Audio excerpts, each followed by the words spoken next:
नमस्कार दोस्तों, रोहित है यह।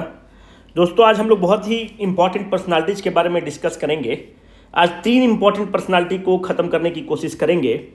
उन 3 इम्पॉर्टेंट पर्सनालिटी से आपके एग्जाम में क्वेश्चंस आने की प्रोबेबिलिटी बहुत हाई हैं, क्योंकि अगर आप क्वेश्चंस को देखोगे तो उसका बेसिस क्या है। उसका बेसिस 2 है। आज जो टॉपिक हम लोग लेंगे डिटेल में बाबू जगजीवन राम को करेंगे, और जब समय मिलेगा तो और बिहार के 3 इंपॉर्टेंट पर्सनालिटी को ऐड करेंगे। बाबू जगजीवन राम के बारे में जो मुझे लगता है कि क्वेश्चन पूछने की प्रोबेबिलिटी बहुत हाई है, क्योंकि आदरणीय चेयरमैन अभी एक किताब का अनावरण किए हैं जो बाबू जगजीवन राम पर लिखी गई थी। और दूसरा बात यह है कि देखो, बाबू जगजीवन राम से जो क्वेश्चन पूछा जा रहा है कि इंटरिम सरकार में, लगातार क्वेश्चन पूछा जा रहा है कि इंटरिम सरकार में राजेंद्र बाबू कौन मंत्री थे, इंटरिम सरकार में बाबू जगजीवन राम कौन से मंत्री थे। तो चूंकि बीपीएससी अभी जो टीआरई का एग्जाम है, दोनों में इस तरह का क्वेश्चन पूछा गया है उनके सोशल साइंस वाले पेपर में, तो there is a high probability that they will go to the next level. तो हम लोग इस पोजीशन में रहें कि हम आपको टैकल करने की कंडीशंस में ला सकें। हमने जो नए लोग हैं उनके लिए बोल दें कि हम लोग मॉडर्न हिस्ट्री, बिहार का ज्योग्राफी, एंशिएंट हिस्ट्री फ्री में अवेलेबल है।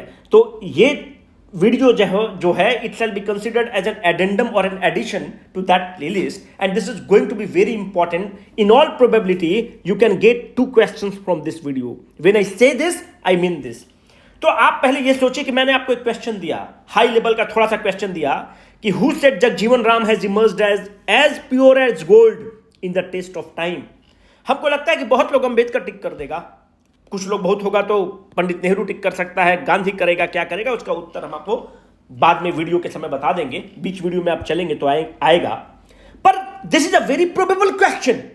You can expect such type of the questions in your examinations, and the moment he goes up to this level, the paper will become very dicey and tough, and this type of the questions is going to make the difference, my dear friends. Let us start, और जो time मिलेगा उसमें धुआं मचा के छोड़ दिया जाएगा, मजा आएगा।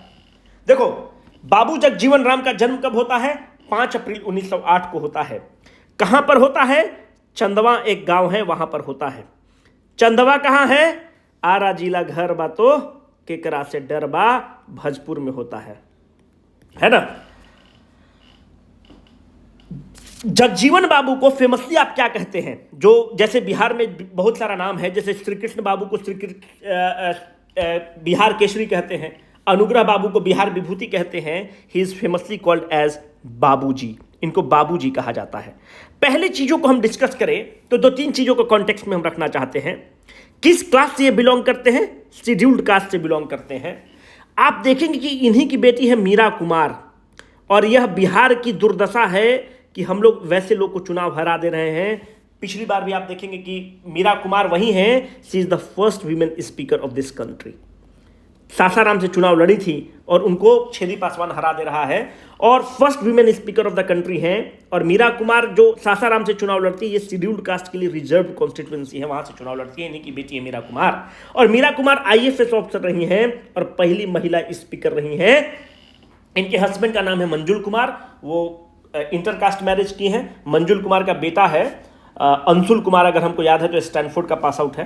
तो अंशुल कुमार बहुत काबिल आदमी है, मीरा कुमार का बेटा है। अब ध्यान से देखो, पहले इन चीज़ों को पढ़ने से पहले हम लोग कुछ चीज़ को कंटेक्स्ट सेट करते हैं। अगर आप देखोगे तो 2 चेहरा बहुत बड़ा है डिप्रेस्ड क्लास में। एक है अंबेडकर, और बिहार में सबसे बड़ा नेशनल लेवल पे दूसरा बड़ा चेहरा है बाबू जगजीवन राम। अब आप दोनों के आइडियोलॉजी में देखो, जगजीवन राम अपना गुरु किसको मानते हैं? मोहनदास करमचंद गांधी को मानते हैं। अंबेडकर अपना गुरु गांधी जी को नहीं मानते हैं। अंबेडकर और जगजीवन राम के आइडियोलॉजी में आप अंतर देखोगे तो आइडियोलॉजी में यह अंतर है कि अंबेडकर के लिए फ्रीडम स्ट्रगल बाद में है, फ्रीडम स्ट्रगल बैक सीट लेता है, और डिप्रेस्ड क्लास का राइट जो है ये प्रथम सीट लेता है। It takes the driving seat. कि डिप्रेस्ड, वो कहते हैं कि फ्रीडम मिलके भी क्या होगा जब डिप्रेस्ड क्लास जो है उसको बाद में उतनी ताकत नहीं मिल पाएगी, उसको फ्रीडम नहीं मिल पाएगा, वो इतना डिप्रेस्ड, उसको मंदिर में भी जाने के लिए अलाउ नहीं किया जा सकता है। तो जब भी अंबेडकर का स्ट्रगल होगा उसमें अंबेडकर फ्रीडम स्ट्रगल को बाद में रखेंगे, फ्रीडम को बाद में रखेंगे, and the right of the depressed class will take the forward seat. And this is what Jagjivan Babu और बाबूजी वाज अपोज्ड टू। उन्होंने कहा कि ठीक है, पहले फ्रीडम स्ट्रगल होना चाहिए, पहले आजादी मिलना चाहिए, उसके बाद डिप्रेस्ड क्लास की बात होनी चाहिए। आजादी मिलेगा, हम लोग के लोग जब ड्राइविंग सीट पर आएंगे तो हम लोग इक्वलिटी की बात करेंगे, और बाद में आप पाते हैं कि ऐसा सही भी होता है। तो जगजीवन राम ये कहते हैं कि गांधीयन आइडियोलॉजी में गांधी जी के एक लेफ्ट साइड में फ्रीडम स्ट्रगल है और दूसरे उनके लेफ्ट साइड में इगैलिटेरियन सोसाइटी है। मतलब एक आंख से फ्रीडम स्ट्रगल उनके लिए इंपॉर्टेंट है तो दूसरा आंख दोनों इंपॉर्टेंट है। वो डिप्रेस्ड क्लास के लिए काम करना चाहते हैं और उसके लिए ईमानदारी से पहल करते हैं। तो he is a true Gandhian है, और यही अंबेडकर के आइडियोलॉजी के साथ अंतर है। बाकी मेंस वगैरह में कभी बताएंगे। तो इन चीज को परिप्रेक्ष्य में रखना, इसलिए याद रखना कि जगजीवन बाबू गांधी जी के बड़े क्लोज हैं और he is often called as the Babu ji. अब देखो ध्यान से कि जेनेसिस कैसे हो रहा है, जो हमारे एग्जाम पॉइंट ऑफ व्यू से इंपॉर्टेंट है। 1928 में ये बिहार में रविदास सभा का आयोजन करते हैं। संत रविदास, और यही रविदास जो है इसको रायदास भी कहा जाता है। जो संत रविदास है 14वीं सेंचुरी के भक्ति सेंट हैं, और इनका कहना है कि there shall be a classless society. तो इसीलिए अगर आप देखोगे कि जो शेड्यूल कास्ट के लोग हैं वो रविदास सभा करते हैं, रविदास जी को पूजते हैं। तो संत रविदास जो हैं वो क्लासलेस सोसाइटी की बात करते हैं। तो ये रविदास सभा का आयोजन करते थे पूरे बिहार में 1928 के बीच में। फिर आप देखोगे कि 1932 एक इंपॉर्टेंट इंसिडेंट होता है। 1932 में क्या होता है, गांधी जी हरिजन सेवक संघ का निर्माण कर देते हैं। हरिजन सेवक संघ का हेडक्वार्टर कहाँ है, जो दिल्ली विल्ली में रखते हो तो मुखर्जी नगर के पास जो जीटीबी नगर है वहीं पे हरिजन सेवक संघ का गांधी जी ऑफिस बनाते हैं।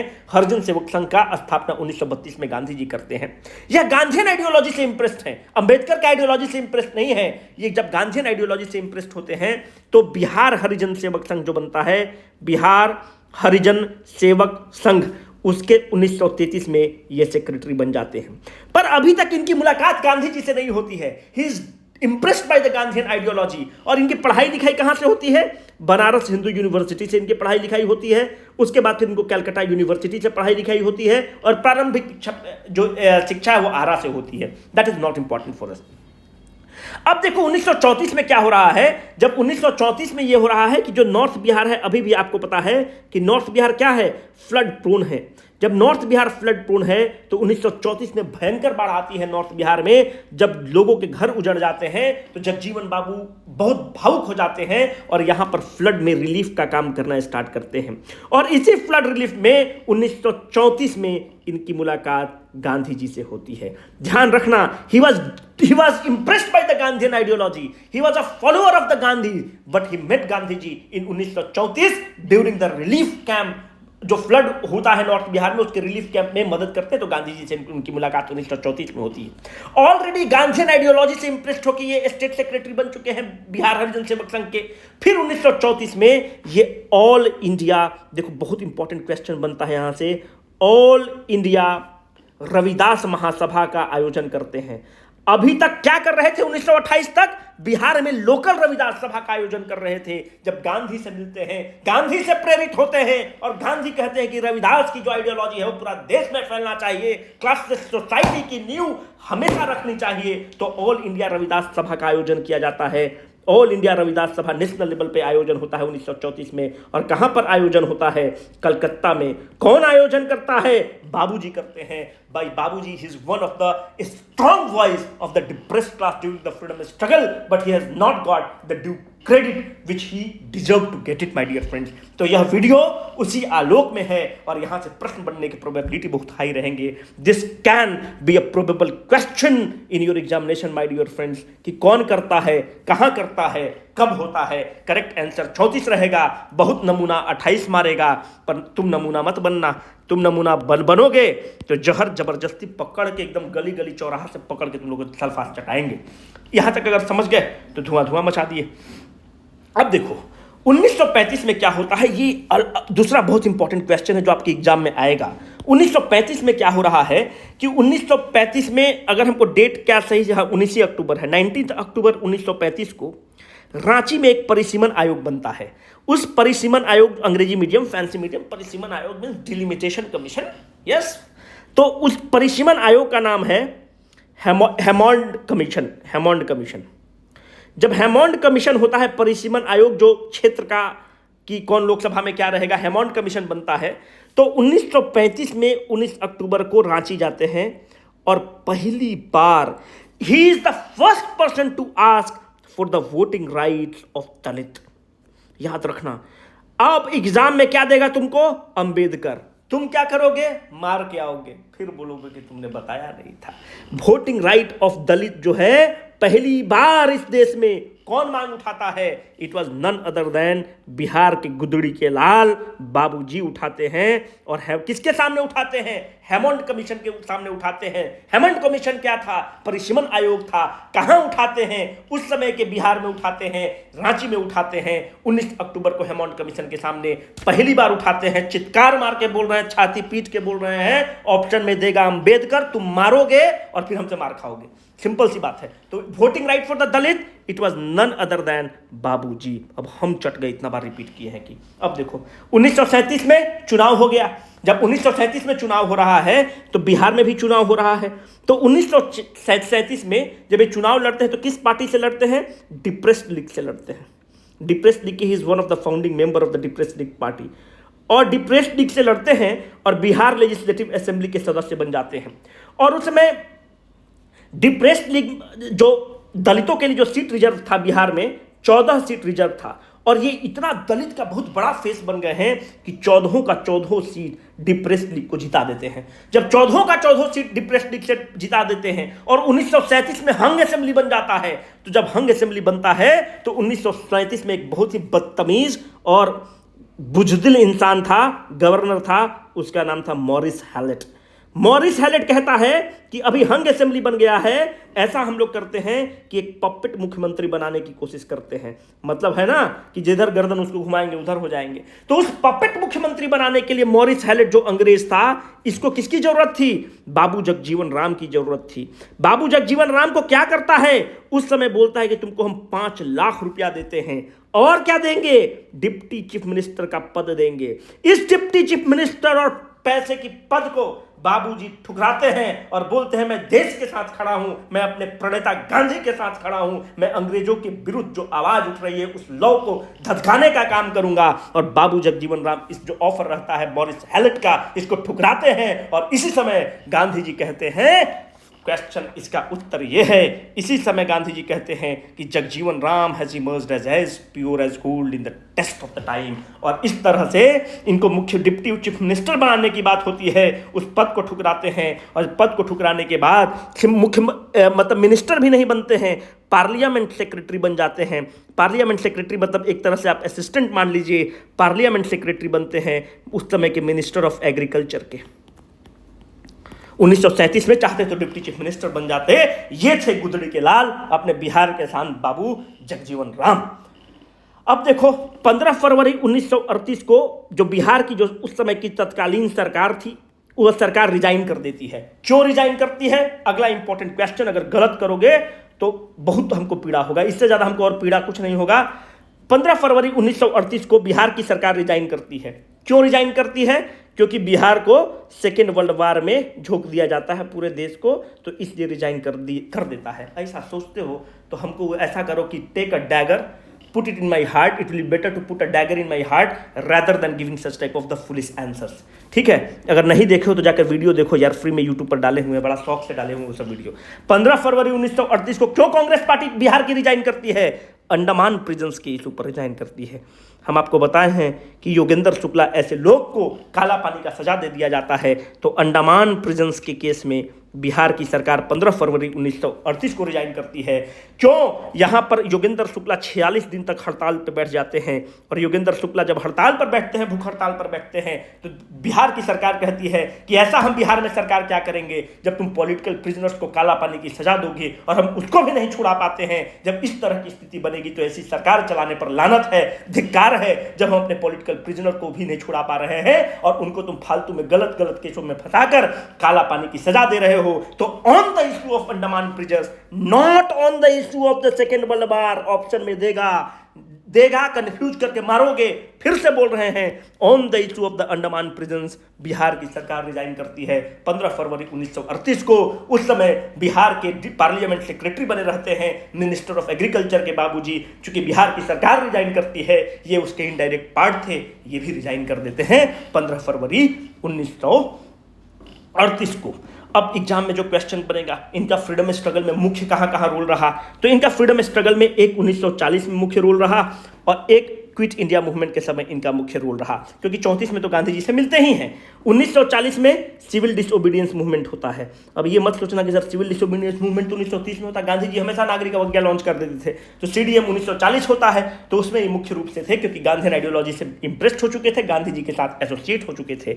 और जब क्विट इंडिया मूवमेंट हो रहा है, भारत छोड़ो आंदोलन हो रहा है, तो क्विट इंडिया मूवमेंट के समय मेरे बंधु इनको पटना से ही हाउस अरेस्ट कर लेता है। ये भी बड़ा चेहरा है, इनको बिहार की जिम्मा दिया गया, तो पटना में इनको हाउस अरेस्ट कर दिया जाता है। और क्विट इंडिया मूवमेंट के समय आपको पता है कि जो सबसे बड़ा the hero of the quit India movement from the Bihar was none other than Jayaprakash Narayan. अब एक क्वेश्चन कमेंट बॉक्स में बताओगे, नहीं बताओगे तो हमसे उम्मीद भी मत करना कि हम बोल रहे हैं कि जेपी जो है इंडियन नेशनल कांग्रेस को 1929 में ज्वाइन करते हैं। JP join the Indian national Congress in 1929 on the insistence of, किसके कहने पर और किससे इंप्रेस्ड होके, ये सब हम वीडियो में बताए हुए हैं। On the insistence of YouTube पर अवेलेबल है, अगर नए लोग हो तो जाकर देखना, ये सारा चीज़ हम यूट्यूब पर फ्रीली अवेलेबल है, उसको देखना। On the insistence of A Gandhi, B Nehru, C Patel, D Ambedkar.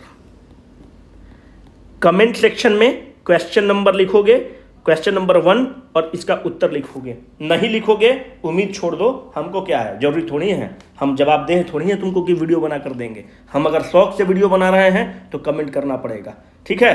तो इसका कमेंट करो, नहीं कमेंट करोगे तो ठीक है, अभी तो बहुत चीज़ बचा हुआ है बताना, डंडी मारेंगे। अब देखो ध्यान से, अब हो रहा है 30 अगस्त 1946। 30 अगस्त 1946 को उस समय का जो गवर्नर जनरल है उसका नाम है लॉर्ड वेवल। लॉर्ड वेवल कह रहा है कि अब इंटरिम सरकार बनेगी। तो लॉर्ड वेवल इंटरिम सरकार में कितने लोगों को नियुक्त करता है? 12 लोगों को नियुक्त करता है। उस 12 लोगों में दलित क्लास का एक ही व्यक्ति है, डिप्रेस्ड क्लास का, उस इंटरिम सरकार में ज्वाइन करता है। उस इंटरिम सरकार में जो डिप्रेस्ड क्लास के व्यक्ति जो ज्वाइन करते हैं उनका नाम है बाबूजी जगजीवन राम। कौन सा मंत्रालय इनको मिलता है? लेबर मंत्रालय मिलता है। यहाँ पर एक चीज पता होना चाहिए कि राजेंद्र बाबू भी इंटरिम सरकार को ज्वाइन करते हैं और कौन सा मंत्री बनते हैं? मिनिस्टर ऑफ एग्रीकल्चर बनते हैं, ठीक है। मिनिस्टर ऑफ एग्रीकल्चर राजेंद्र बाबू बनेंगे, ठीक है। अब देखो 1952 के चुनाव में आ जाओ। जब 1952 के तुम चुनाव में आओगे तो 1952 के चुनाव में कहां से चुनाव ये लड़ रहे हैं? शेड्यूल्ड कास्ट का रिजर्व सीट है, औरंगाबाद का बगल वाला जिला है सासाराम। सासाराम से इनकी बेटी चुनाव लड़ती है मीरा कुमार, अभी हार जाती है, लगातार हारती हैं, ये हम लोग की दुर्भाग्य है। फिर आप देखोगे कि 1970, अच्छा जब सासाराम से चुनाव 1952 में जीतते हैं तो यहाँ पर मंत्री बनते हैं, कैबिनेट मिनिस्टर।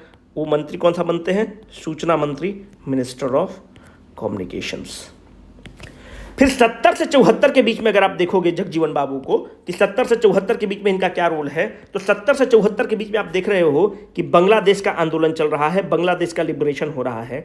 जब बांग्लादेश का लिबरेशन हो रहा है, आपके एग्जाम में यहाँ से क्वेश्चन बनेगा कि उस समय डिफेंस मिनिस्टर कौन था। तो जब बांग्लादेश का जब फ्री होता है, इंडिपेंडेंट होता है, तो 1970 से 74 के बीच में डिफेंस मिनिस्टर थे बाबू जगजीवन राम। तो बाबू जगजीवन राम उसका करेक्ट आंसर हो जाएगा। 77 में अगर आप देखोगे तो इनका कांग्रेस से थोड़ा सा मनमुटाव होता है, उस समय जनता पार्टी की सरकार वगैरह बनने लगती है और एक नई पार्टी बनाते हैं, उसका नाम है कांग्रेस फॉर डेमोक्रेसी। अभी तीसरे सप्ताहाध्याय समाप्त। कांग्रेस फॉर डेमोक्रेसी बनाते हैं, किसके साथ बनाते हैं? नंदिनी सतपथी के साथ मिलकर बनाते हैं। नंदिनी सतपथी उड़ीसा वाली हैं, इनका बेटा है, अभी वो छोड़ दिया है पॉलिटिक्स यार, कौन सतपथी तो उसका नाम था, भूल गए हम, है ना, कटक का आपको सांसद था, भूल गए, ठीक है, बहुत काबिल आदमी था यार। नंदिनी सतपथी का बेटा है, कौन सतपथी है, उड़ीसा का भी छोड़ दिया है, बीजू जनता दल में था। नंदिनी सतपथी और हेमवती लाल बहुगुणा के साथ मिलके कांग्रेस फॉर डेमोक्रेसी बनाते हैं। एग्जाम में हमारे लिए इतना ही इंपॉर्टेंट है, इससे ज़्यादा कुछ भी इंपॉर्टेंट नहीं है। उसका बेटा का नाम था तथागत सतपथी, देखो आ गया, तथागत सतपथी, बड़ा काबिल आदमी था। मतलब लोग पत्रकारिता छोड़ के राजनीति में आते हैं, राजनीति छोड़ के पत्रकारिता में चले गए हैं, ठीक है। तो 77 में हो गया। अब इससे ज़्यादा तुम्हारा एक भी क्वेश्चन नहीं आएगा, जितना था हम बता दिए हैं। अब थोड़ा सा ध्यान से देखो, इनकी बेटी है मीरा कुमार, तो यहाँ से क्वेश्चन थोड़ा सा बनने का हमको लगता है कि चांस बन जाता है। मीरा कुमार का देखोगे तो इन्हीं की बेटी है, और मीरा कुमार के बारे में ऑलरेडी आपको बता चुके हैं, she is the first women speaker. दूसरी बात, अभी भी चुनाव 14 वाला भी चुनाव वहीं से लड़ी, 19 वाला भी सासाराम से लड़ी, दोनों बार चुनाव हार गई। और हम लोगों का दुर्भाग्य है कि हम लोग पार्टी को देखकर वोट करते हैं। ऐसे ऐसे लोग हैं कि यार देश का किसी भी कोना में ये सब काम करा सकती है, इतने पावरफुल है, इतना स्ट्रांग लिगेसी है, इतना क्लीन लिगेसी है। जब इतना पढ़ा लिखा आदमी चुनाव हारता है, मीरा कुमार ऐसा लोग चुनाव हार जा रही हैं, निखिल बाबू ऐसा चुनाव हार जा रहे हैं, और गुंडा और माफिया चुनाव जीत जाता है, तो यह लोकतंत्र के लिए बहुत दुखद है। क्योंकि ये सब, जैसे मनोज झा है, वो काबिल आदमी है। जब मनोज झा पार्लियामेंट में बोलता है तो वो इस स्टीरियोटाइप को तोड़ता है। वह एक बिहार, किसी भी पार्टी का हो, हम हो सकता है हम उस पार्टी के पक्षधर नहीं हूं, पर जब मनोज झा बोलता है तो एक जनरल परसेप्शन बाहर है कि बिहारी मतलब क्या, उस पर रेप का होगा चार्ज, गुंडई का होगा, डकैती का होगा, छेड़छाड़ का होगा, बलात्कार का होगा। पर जब मनोज झा बोलता है तो उस स्टीरियोटाइप को चैलेंज करता है कि पढ़ा लिखा व्यक्ति बोलता है। जब उस गद्दी पर बैठकर, जब कोयला की तरह आवाज में मीरा कुमार जब हाउस को संचालन करती थी, तब पूरा देश देखता था कि बिहार में ऐसे भी लोग चुनकर आते हैं जो इतने पढ़े लिखे लोग हैं। जब निखिल कुमार एक उदंड आईपीएस ऑफिसर का क्लास लगाते हैं और बोलते हैं कि it is not your description but it is your duty to serve the people of the district, तब फिर ऐसा लगता है कि बिहार में पढ़े लिखे लोग भी चुनकर आते हैं। तो हम लोगों को ऐसे लोगों को जिताना चाहिए। बाकी आपकी मर्जी तो है ही, लोगों को देखकर वोट दीजिए। तो 1985 में पहली बार ये चुनाव लड़ती हैं। कहां से लड़ती है?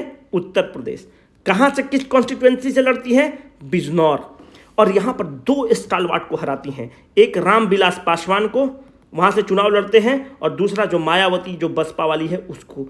आप समझिए कि दलित इनको नेता मानता है, क्योंकि दलित का इनका स्ट्रांग लिगेसी है। तो बिजनौर से चुनाव जीतती हैं और इन दोनों स्टालवार्ट को हराती हैं। फिर आप देखोगे कि 1996 और 98 का जब चुनाव होता है तो ये करोल बाग दिल्ली से चुनाव लड़ती हैं। और जब फिर बाद में आप 2004 में देखोगे यह चुनाव जीतती हैं, अपने बाबूजी के क्षेत्र में चली जाती हैं। जबकि चाहती तो दिल्ली आराम से जीत सकती थी, पर इन्हें लगा कि मेरी लिगेसी, हमारे रूट्स बिहार में हैं, सासाराम से चुनाव जीतती हैं। तो अगर एग्जाम में क्वेश्चन बन जाए कि किस किस स्टेट से जीती हैं, तो यूपी से चुनाव जीती हैं, दिल्ली से चुनाव जीती हैं और बिहार से चुनाव जीती हैं। ठीक है। अब चूंकि स्पीकर का बात आ गया, तो एक हमेशा क्वेश्चन बनता है नीलम संजीव रेड्डी पर, है ना। नीलम संजीव रेड्डी को ध्यान रखना, इस पर हमेशा क्वेश्चन बनता है, बहुत ही ट्रिकी टाइप का क्वेश्चन बन जाता है। अगर आप नीलम संजीव रेड्डी को देखोगे तो नीलम संजीव रेड्डी 6th प्रेसिडेंट रहे हैं अपने भारत के। India that is Bharat 6th president रहे हैं। इंडिया दैट इज भारत किस आर्टिकल में लिखा हुआ है? आर्टिकल नंबर 1 में लिखा हुआ है, इंडिया दैट इज भारत। अभी डिस्कशन में चल रहा है ना, वो जो president of Bharat has invited this, G20 में ऐसा कुछ हुआ है। तो नीलम संजीव रेड्डी 6th प्रेसिडेंट हैं, और ये पहले chief minister of Andhra Pradesh हैं, फर्स्ट CM ऑफ आंध्रा। और देखो यहां से खूब क्वेश्चन बनता है नीलम संजीव रेड्डी से, पर आज के बाद तुम्हारे लिए क्वेश्चन बनेगा तो दुनिया के लिए कठिन बनेगा, पर तुम्हारे लिए चवन्नी भर का क्वेश्चन बनेगा। तो नीलम संजीव रेड्डी ये लोकसभा के स्पीकर 2 बार बनते हैं। ही becomes the speaker of the Lok Sabha twice. पर सबसे स्ट्राइकिंग फीचर ये है कि जब ये स्पीकर लोकसभा के बनते हैं तो कांग्रेस पॉलिटिकल पार्टी से रहते हैं, अपने पॉलिटिकल पार्टी के मेंबरशिप से रिजाइन कर देते हैं। क्यों पॉलिटिकल पार्टी की मेंबरशिप से रिजाइन करते हैं? क्योंकि स्पीकर का जो पद है वह प्लेयर का पद नहीं है, वह रेफरी का पद है, ताकि लोगों का विश्वास रह सके, यह जो निर्णय ले सके उस पर लोगों की आस्था रह सके। तो आप लोग, कुछ लोग कह सकते हैं कि it is more of a symbolic move. Yes, it is a kind of a symbolic move, but in a democracy without the symbolism the democracy sound hollow. तो डेमोक्रेसी में सिंबॉलिज्म होना चाहिए, एकदम होना चाहिए। बात समझ रहे हैं? सिंबॉलिज्म के बिना डेमोक्रेसी खोखला है यार। ठीक है। तो पॉलिटिकल पार्टी रिजाइन करते हैं, और दूसरी बात है कि ही is the only speaker who has the distinction of becoming the president. ऐसा कोई भी आदमी नहीं है जो प्रेसिडेंट बना है। He is the only speaker who becomes a president. Meira Kumar के साथ भी हो सकता था। ये रामनाथ कोविंद जो चुनाव लड़े भाजपा से, अभी जो 1 नेशन 1 इलेक्शन के लिए, अभी इन्हीं के अंदर एक कमेटी बनी है, 1 नेशन 1 इलेक्शन। उस कमेटी में एक मेंबर हैं मेरे जिगर के टुकड़ा हरीश साल्वे, जिनके हम एकदम दीवाने हैं। तो अभी अभिमन्यु एक मीम डाले थे कि फिर 1 लाइफ 1 वाइफ पर भी एक कमेटी बनना चाहिए। भाई 68 साल में हमको कोई बता दो भाई, कौन जड़ी बूटी खाता है भाई? ये 68 साल में भाई ओतप्रोत है एनर्जी से, 68 साल में तीसरा ब्याह किया है, मतलब कौन सा ताकत है इस सब में, मतलब हद है। तो एक कमेटी हरीश साल्वे जी के अंदर बनना चाहिए, अध्यक्षता हरीश साल्वे करें और उसके इंपॉर्टेंट मेंबर रहेंगे दिग्विजय सिंह, आदरणीय कांग्रेस वाले। तो 1 लाइफ 1 वाइफ, ठीक है, इस पे भी एक कमेटी और नियम बनना चाहिए। इस तरह से 68 साल में आप नहीं बदल सकते हैं, बहुत स्कैर्सिटी है, लोग ऐसे मर रहा है, 30 साल में सब बूढ़ा बूढ़ा अपने आप को फील कर रहा है। देखो, तो ये चुनाव लड़ती है राष्ट्रपति का, लेकिन हार जाती है रामनाथ कोविंद से। मीरा कुमार कांग्रेस की उम्मीदवार होती हैं, साझा उम्मीदवार यूपीए की होती हैं। तो ही इज द ओनली स्पीकर जो राष्ट्रपति बनने का इनको डिस्टिंक्शन प्राप्त है। He is the only speaker जो पॉलिटिकल पार्टी से रिजाइन कर देते हैं, ठीक है, resign from his political party. और फिर 1900 कब ये बनते हैं, 1977 में। अच्छा, ही is the only person who becomes the president unopposed. इसलिए यहां से क्वेश्चन दबा के बनता है, रिपीट कर रहे हैं। अकेला व्यक्ति हैं जो स्पीकर बनने के बाद पार्टी से रिजाइन कर देते हैं कि हम एक रेफरी के रूप में काम करना चाहते हैं। वनली स्पीकर हैं जो राष्ट्रपति बनते हैं। वनली पर्सन हैं जो राष्ट्रपति अनअपोज्ड बनते हैं, कोई इनके खिलाफ नहीं लड़ता है, अनअपोज्ड राष्ट्रपति बनते हैं। अब शायद समय हो रहा है, नहीं तो एक आध और पर्सनालिटी लेते। Signing off for the day.